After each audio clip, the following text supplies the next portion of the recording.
آج یہاں بیٹھے آپ نے بہت تصورات کی، ایک تصور کرو، ایک تصور، پھر اس کے بعد ہم محفل پوری کر رہے ہیں۔ ہم تصور کرو ہم مر رہے ہیں، کیسے مر رہے ہیں؟ ایک تصور، مرنے سے پہلے تصور کرو ہم مر رہے ہیں۔ اللہ آپ سب کو خوب لمبی عمر دے، لیکن مرنا تو ہے، آج نہیں کام مرنا ہے۔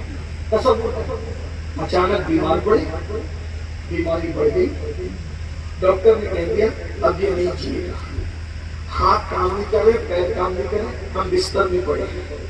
تصور کر ہم بستر میں پڑے اور پڑے پڑے بستر پہ ہیں، ٹک ٹکی باندھ کے سب کو دیکھ رہے ہیں، بیوی کو، بچوں کو، بول نہیں سکتے۔ یہ کیفیت ہے، سینے کے اوپر زمین اور آسمان سے زیادہ وزن ہے، زبان کام نہیں کرے۔ اگر نمازی نہیں ہے تو بے نمازی کو اتنی پیاس ہے، 7 سمندر کا پانی بھی منہ میں اڑیل دیا جائے تو بھی اس کی پیاس کوئی بجھا نہیں سکتا۔ رشتے دار چمچے سے تھوڑا تھوڑا پانی پلا رہے، پیاس اور بڑھ رہی ہے۔ ایسے عالم کے اندر حضرت ملک الموت آتے ہیں۔ حدیث پاک میں آیا ہے موت ایک دن میں 3 مرتبہ گھروں میں جھانکتی ہے اور کیسی آخرت کی تیاری کرتی ہے۔ ہم نے کب سنا، ہم نے کب سنا کوئی آخرت چاہتے ہیں؟ ایک دھن ہے، کس بلا کی میں سے ہے سرشار ہم، دن بلا ہوتے نہیں ہوشیار ہم، اپنی ستائی کا یا رب واسطہ تو نہ رسوا بر سنے بازار۔ اللہ سوچو حضرت ملک الموت، ملک الموت سب کے پاس ایک شکل میں نہیں آتے، آنے میں الگ الگ شکلیں ہوتی ہیں۔ حضرت ابراہیم علیہ السلام فرمایا کرتے تھے کہ اللہ کے غدار، اللہ کے نافرمانوں کے پاس جب حضرت ملک الموت آتے ہیں تو اتنی ڈراؤنی شکل لے کر کے آتے ہیں کہ اگر اس کو کوئی عذاب نہ بھی دیا جائے تو وہ ڈراؤنی شکل ہی اس کے لیے سب سے بڑا عذاب ہے۔ سوچیے اور کیجیے، اور وہ آئے اور آنے کے بعد روح نکالی اور وہ اللہ اکبر۔ حدیث پاک میں آتا ہے جب روح نکلتی ہے تو کیسے نکلتی ہے؟ نافرمانوں کی روح کہ کانٹے دار جھاڑی پر ریشمی کپڑا گیلا کر کے ڈال دیا جائے اور کانٹے اس میں چپ جائیں اور پھر کوئی اس کو بے دردی کے ساتھ کھینچ لے تو وہ کپڑا کیسے بکھر جائے گا۔ ایسے روح نکالی جاتی ہے نافرمانوں کی۔ اور ہم لوگ نافرمان، میں کہتا ہوں اگر ہم بے عمل بھی ہوتے تو برباد تھے، لیکن ہم بے عمل نہیں ہیں، ہم بد عمل لوگ ہیں، بد عمل۔ صبح اٹھنے سے لے کے سونے تک سوائے بدی کے ہم نے کیا سوچو، اور اس پر تحفہ یہ سب کچھ پاپ کرنے کے بعد ہمیں گھمنڈ ہے مولانا ہم جنتی ہیں۔ امید کرو کہ جنتی ہو، لیکن خوف بھی کرو۔ ایمان، خوف اور امید کے بیچ کی کیفیت کا نام ہے میرے بھائی۔ مجھے جو چاہو کہہ لو، جتنا کوسنا کوس لو، میں آپ کو معاف کرتا ہوں، اجازت ہے جتنا کوسنا کوس لو، لیکن ایک بات ضرور کہوں گا، جو آپ کو جنت کی بشارتیں دیتے ہیں وہ کہیں نہ کہیں آپ کے ساتھ دشمنی کرتے ہیں۔ جو آپ لوگوں کو کہتے ہیں، ہمارے چہرے دکھا کر کہتے ہیں ہمارے چہرے کہ یہ سید امین القادری ہے اور ان کا چہرہ دیکھو جنت میں جاؤ، میرے بھائی صحیح نہیں کہہ رہے ہیں لوگ، کوئی بھی کہہ رہا ہو۔ وجہ جن کے چہرے دکھا کے جنت بانٹ رہے ہو، کیا ان کا جنتی ہونا بھی کوئی یقینی ہے؟ ایمان پر خاتمہ بھی کوئی یقینی ہے؟ آپ کہیں گے آپ تو سید ہو، میں کہا ہم تو وہ ہیں 1450 سال بیت چکے۔ ایک ایسے سید کا ذکر کرتا ہوں جس کی سیادت پر شیعہ سنی وہابی سب متفق ہیں۔ اس سید کو دنیا کہتے ہیں سیدنا امام جعفر الصادق۔ یہ وہ جعفر صادق ہے، آپ نے نام تو سنا ہوگا، کنبے کی نیازیں نہیں کرتے، جن کی جوتیاں امام اعظم سیدھی کیا کرتے ہیں۔ کروڑوں حنفیوں کا امام جس کی جوتیاں سیدھی کرتا ہوں، وہ جعفر صادق کا مرتبہ کیا ہوگا؟ ان کا نسب نامہ بالکل متفق علیہ ہے پوری امت کے نزدیک۔ امام جعفر صادق کے بیٹے ہیں، امام جعفر صادق بیٹے ہیں امام محمد باقر کے، امام محمد باقر بیٹے ہیں امام زین العابدین کے، امام زین العابدین بیٹے ہیں امام حسین کے، وہ بیٹے ہیں مولا علی کے، اور وہ شوہر سیدہ فاطمہ کی، اور وہ بیٹی ہے اللہ کے رسول مصطفیٰ جان رحمت کی۔ یہ ان کا نسب ہے۔ لیکن آپ کو بتاؤں جن کے رتبے ہیں کو کھڑے ہو کر پیشاب کرتے ہیں، پورا گھر فجر میں سویا رہتا ہے، بیویاں بے پردہ گھومتی ہیں، بیٹیاں بے پردہ گھومتی ہیں، ہماری بچیاں فون پر نامیرا مردوں سے گفتگو کرتی ہیں، اور ہم آپ اس کو دیکھ جو روزانہ 700 رکعت نماز پڑھتا ہے، 1000 بھی کر دیتا ہے، اور رسول اللہ کا وہ بیٹا ہے جس کو حضور نے سلام فرمایا اس کی آمد سے پہلے، پیدا ہونے سے پہلے، امام اعظم کا استاد، اور امام اعظم جیسے کئی بڑے لوگوں کا استاد امام جعفر صادق، جب لوگ آپ سے مسافر کرنے آتے تھے تو آپ لوگوں کا ہاتھ پکڑ لیتے تھے۔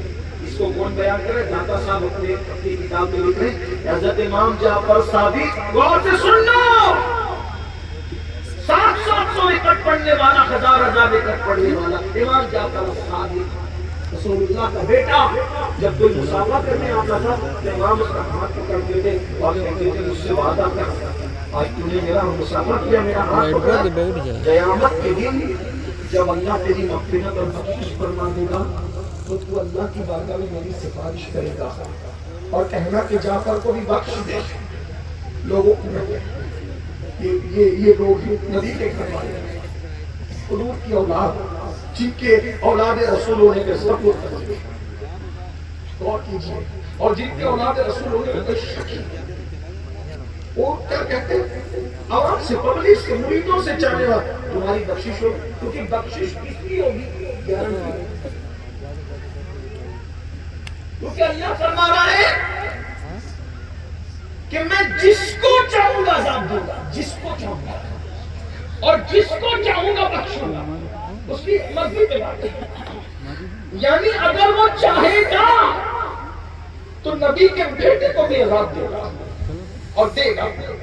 قرآن موجود ہے، نوح علیہ السلام کے بیٹے کو عذاب دے گا، جس کو قرآن کہتے ہیں، اس نے بات نہیں مانی تھی نوح علیہ السلام۔ نوح علیہ السلام کی ایک بیوی کو بھی جہنم میں ڈالے گا، لوط علیہ السلام کی ایک بیوی کو بھی جہنم میں ڈالے گا، نبی کے سگے چچا ابراہیم علیہ السلام کا سگا چچا آزر کو بھی بچھو کی شکل بنا کر جہنم میں ڈالے گا۔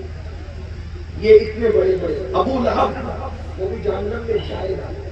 ابو لہب کو جو جہنمی نہ مانے، اور میں سے پوچھو وہ مسلمان نہیں رہ سکتا کیونکہ اس کے جہنمی ہونے کا اعلان قرآن نہیں کیا۔ بتاؤ بھائی اتنے بڑے بڑے لوگ جلیں گے نہ جہنم میں، تو اب ہمارا کیا؟ اور امام جعفر صادق کہہ رہے ہیں، کیا کہہ رہے ہیں؟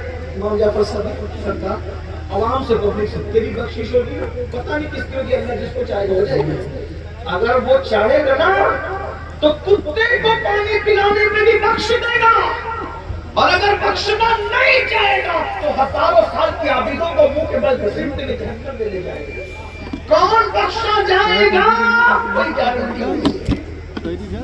ارے جس نے پوری زندگی بت پرستی کی، اگر وہ چاہے تو آخری سانس میں ایمان کی دولت عطا کر کے جنت دے دے، اور جس نے پوری دنیا کعبے، پوری زندگی کعبے کا طواف کیا، اگر چاہے تو آخری سانس میں کفر میں مبتلا کر کے اس کو جہنم کا عطا بتا۔ اس کی مرضی ہے، اس کی خود کی تدبیر سے ڈراؤ، اتنے سکون سے بیٹھنے کی ضرورت نہیں ہے میرے بھائیوں۔ اپنے گیزر کے گرم کیے ہوئے پانی کو ہم برداشت نہیں کر سکتے، جہنم کے بہتے ہوئے شعلوں کو کیسے برداشت کر سکیں گے؟ یہ پھولوں کا بدن برداشت نہیں کر سکتے۔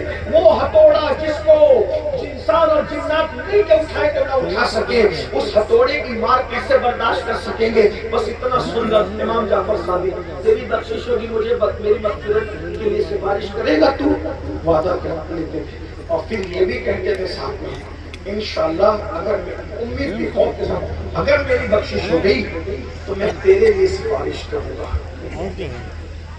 تو لوگ کیا کہتے تھے؟ حضرت آپ تو سید ہیں، کہنا ہی تھا لوگوں نے، کیا کہتے تھے؟ سن لے حضرت آپ سید ہیں، یہ غوث پاک کی بھی غوث پاک ہے جن کا ذکر کر رہا ہے، یہ غریب نواز کے بھی خواجہ بزرگ ہیں، یہ جے امام جعفر صادق، یہ آباء و اجداد میں سے غوث پاک غریب نواز کے کہتے ہیں حضرت آپ تو سید ہو نا، آپ کے نانا شاپائی یوم المشہور ہے، شفیع المذنبین ہے، کیا جواب دیتے تھے پتہ ہے؟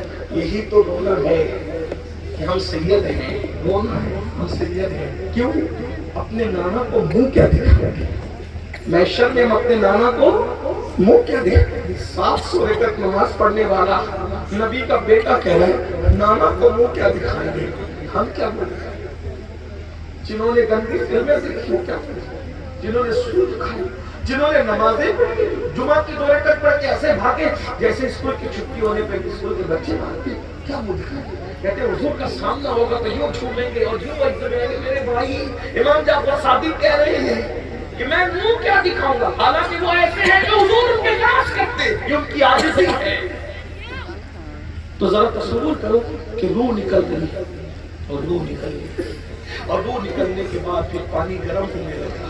لوگ باتیں کر رہے ہیں، ان کی باتیں سن تو رہے لیکن ہم بات نہیں کر سکتے. آج مردہ روتا ہے روتا ہے اور رونے والوں سے کہتا ہے مجھ پہ نہ رونا، مجھ پہ نہ رو، اپنے اعمال پہ رو. جس دنیا نے مجھے دھوکہ دیا تمہیں دھوکہ نہ دے. نہلا دیے گئے، کفن پہنا دیا گیا، کافوری غمگین خوشبو لگا دی گئی اور لوگ جنازہ اٹھا کے ہمیں لے جائے. کیا بے کسی ہے، کیا بے کسی ہے. کوئی ہے مددگار؟ نہ دادا گیری چل رہی ہے، نہ بابا گیری، کچھ نہیں ہے. بے بسی اور صرف بے بسی. کندھوں پہ لوگوں نے اٹھا کے رکھا ہے، لوگ باتیں کر رہے ہیں، ہم سن رہے، کہہ نہیں سکتے. مردہ رو رہا ہے، آئے تھے روتے ہوئے جا رہے روتے. اللہ اکبر. قبرستان پہنچے، نماز پڑھا دی گئی. نماز کے بعد قبر میں اتار دیا گیا. برگے لگ گئے.